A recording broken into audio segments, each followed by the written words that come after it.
Zhaleh, Kubi, Salam, Chatori. salam. Hubam, Hubi, how are you doing? I'm doing so well, especially speaking with you. Thank you so much for speaking with the Nerds of Color today. I'm actually a super fan of the Nerds of Color, so it's the honor is mine because That a place for us nerds of color to assemble, like people think we're few and far between, but let me correct them now.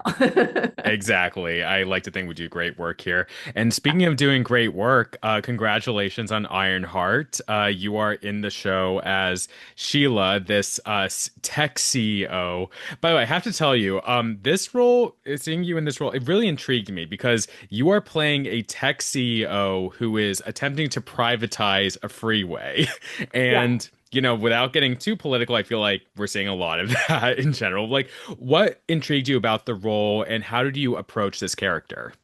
Yeah, so Sheila Zarate is the CEO of Tunnel, and she's they described her in the casting process as Don Draper oozing confidence, but the female version. So I was like instantly like, let's go.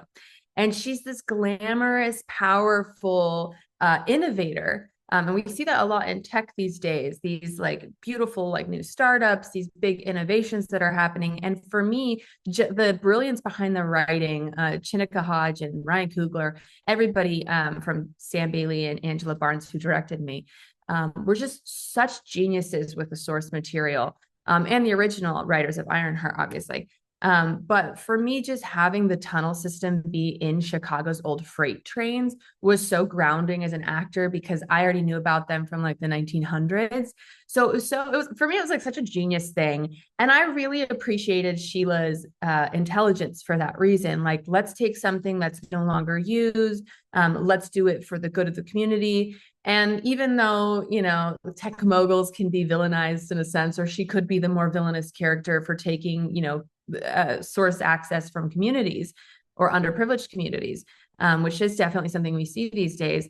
For me, I approached it more so that she was doing good for the community, that she was creating a safe commute for other people, and kind of giving access in a way that hadn't.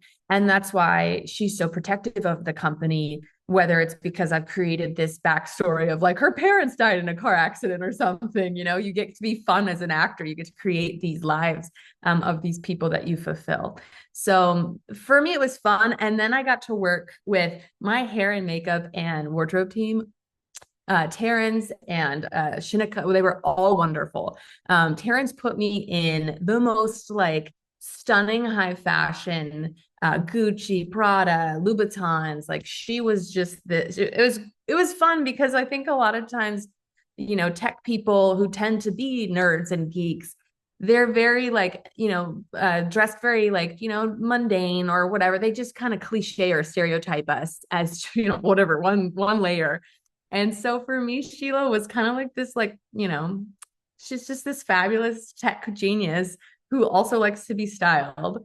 And a lot of my other roles, as I'm sure you know, like Mayans, I was this very dark, gritty character, and my chosen character is also kind of ancient. So I haven't got to fulfill that glamorous kind of place yet. So it's fun. Long story short, it was fun. No, yeah, and being high fashioned, I mean, most Persian women I know always aim to look the most presentable, so it's a very accurate representation. Yes, absolutely. The style that goes into a Persian woman's, wardrobe and head wardrobe, like it was so cool just to put on some of these amazing designers, and to just like breathe life into the character from that side of it too. Not just like Yeah. as a lawyer in real life, a lot of Hmm. you wear these like gray suits or black suits to, especially as a woman, to be taken seriously in a courtroom. But for her, she had these like greens and pinks and reds, and I clearly love red. So it was great. It was really, really fun. You alluded to earlier, but just in general, the set and costume design on the show, it really does pop off. Can you talk more about the costuming and like the processes that went into that? Yeah, I mean, I spent, I want to say almost 4 weeks out there with wardrobe and hair and makeup because Sheila Zarate, we didn't get to see all of the coverage, which made sense for the story moving forward, just in terms of Dominique and Riri and fulfilling the role. But we had fashion shoots and this whole office that we had built and magazine covers. So stylistically for Sheila, there was a lot of energy that went into her, and that's where, Marvel might see her again.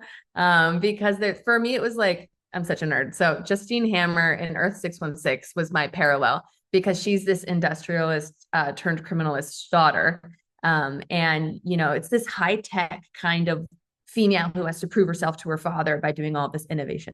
So I'm like pretending I'm Justine Hammer with the Persian name because it's like, who knows? Yeah. But and you did see the father hammer in, I think it was Iron Man in the Iron Man movies. Right. So anyway, there's my plug. But I mean, even when you look at Ironheart and you see the title cards on the street sign or when she lands in the street, like it was so well done. Whether it was just Sheila or every character. I mean, the details in Anthony's costuming, the veins, actually worked with Manny Montana on Mayans too. So everybody just had such a specificity. And I think that's where shows really sing when every part of the creative team, the departments, are all in it together and all having fun and putting their like stamp on it. Yeah, totally. By the way, something I want to say earlier, I forgot to say, your role, and I'm saying this wearing a Superman shirt right now. Sorry to like delve into DC, but you're kind of like an anti-Lex Luthor in this Right? show. Yeah. Right? I'm just saying, the tech moguls, we are coming in hot. Like, and I Yes. love DC. I mean, I'm sorry, Marvel. Don't be mad at me. But DC, like the one, like Wonder Woman, I'm kind of like James Gunn. Come on. I'm right here. We need a Persian Wonder Woman. Gal was great, we know, but like there's Mhm. also I would love, I mean, yeah, just another we Mediterranean Wonder Woman in right? general. I'm Absolutely. Yeah. thinking. I think that unfortunately there's so few and far of us on screen that these roles that we've been kind of gifted in terms of like a Gal Gadot and Wonder Woman is so great to see because it's nice when they just bring in Middle Eastern people. I read that there was a study that like 1% of Middle Eastern actors are on TV and film in terms of the whole cast. So those numbers, that's why this role was so important to me to be able to show a Middle Eastern girl who's dreaming or doesn't really see herself on screen often, like that you can be on screen, that we are out there. And we're nerds. That's the perfect, it's the perfect sandwich of representation. Right. Yeah. No, and I do think on the Iruni side, it's like and you've talked about it like in your press before, you're one of very few Iruni actors in the MCU and like the superhero space, even though there are more coming in. But yeah, like how's that feel? I think you might actually be, to my knowledge, the first Iruni woman in the MCU. Like, so what's that feeling like for you? Amazing. Shohreh, who I absolutely admire. She's an older Persian actress. She's wonderful. Yes, we know Very, about it. yeah, she's like, I think she was in Punisher and then I want to say there was one other, Oh, but that's right. That's right. yeah, but she's like native from the country, whereas like I get to that like mixed culture of Iranian and American, and that's where I do agree. I think I'm the first that's ever been in the MCU, and it's such an honor because again, like especially for how few of Iranian actors in general are on TV. When you see those statistics from like 2025, a UCLA did a big study on diversity.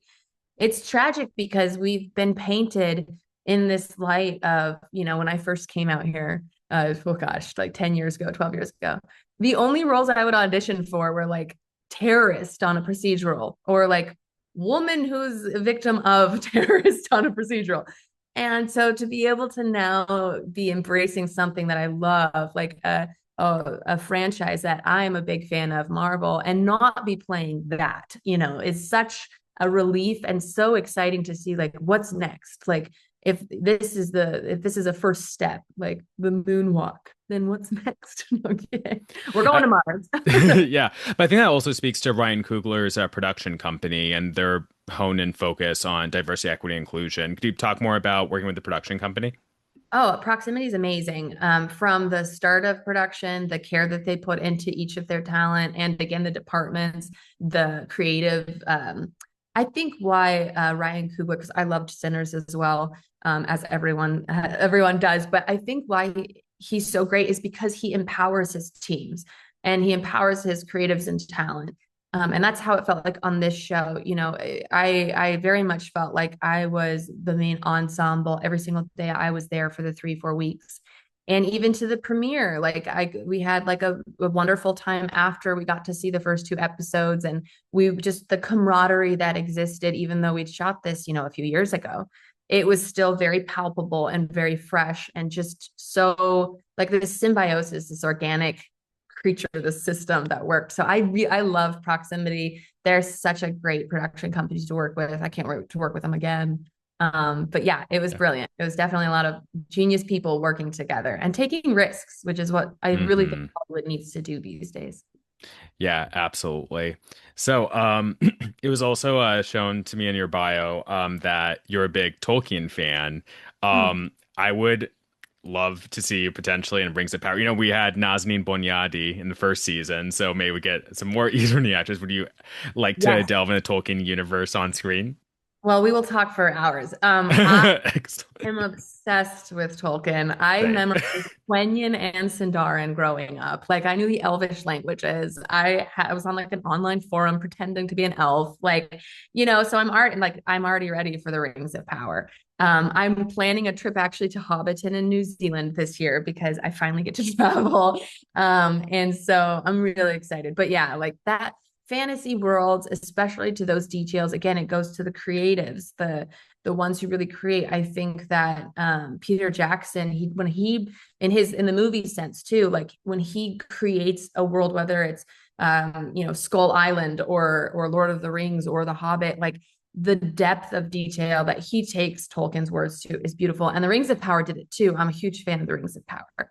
So yeah, I'm like, put me in, coach. Like, you need some Elvish spoken. I have both There languages. we go. Do I need to Right be in there. Mirkwood today, or are we in Lothlorien? Like, where are we? Like, No, totally. Also, I've always felt like the elves to some degree were sort of like Mina or like some sort of Asian coding in there. So come on, like yeah, just have more of us in there. I already put it in Rings of Power, and now they need Yeah, to. They're missing their token Persian. So just saying. exactly. There you go. There you I have go. great non-pointy ears, but they could be changed. You know, little slight adjustment with prosthetics, and I'm not gonna go do some surgery. We're not going there, That's baby. what prosthetics are I'm for. like, I'm planning on San Diego Comic Con this year, and I'm like, what am I gonna? Oh, nice. I'm Yeah, actually going to be there too. I'm going to be on a panel. So yeah, oh who my knows? Maybe I'll God, run into you. I Yeah. love that. Yeah, one of Yeah. my friends is he's on House of Asher, the new Spartacus, Nice. and so I'm gonna go be like a person that asks questions to throw him on. Okay. I told him I was like, I'm gonna Amazing. ask, like, what's your process as an actor? Torture him a little bit, but Yeah. no, I think I've been, oh, I can't even count. I love Comic Con. So good. Whether it's you get to be on panels or you're just there, just like soaking up all the nerdness, like it's Yes. such an adventure. Exactly. Exactly. Speaking of adventures, is there any projects you want to let our watchers know about or anything else that you're doing? Well, everyone should totally check out The Chosen. It's on Amazon. I had my season 5 debut. I've been very blessed. I've been on the show. I was in season 3 for just season 3, and then I've been written into 4 and 5. And it's been awesome. The work that they're doing, the storytelling is so, again, very specific. As a Persian, when you're walking down ancient BC streets and you see all the pomegranates, you're like, this is good. This is Yes, the that's Anad. different. You know, exactly. So, and then I am filming next month, but I can't talk about what it is, but very excited to announce all those details. Well, Mubarak for whatever it is. Oh, thank you. Zhaleh, thank you so, so much for speaking with the Nerds of Color today. This was wonderful. And again, Piruz Mubarak on all of your success. Thank you so much, Mercy. And then I will probably see, I'm gonna go find you at Comic Yes. Con, be like, it's me in flesh, in the person. Would love that. Thank you so Thank much. you so much. Professional artists and professors. Maybe a nerd who's just like you, talking about the things that you like too. So I invite you to the NOC.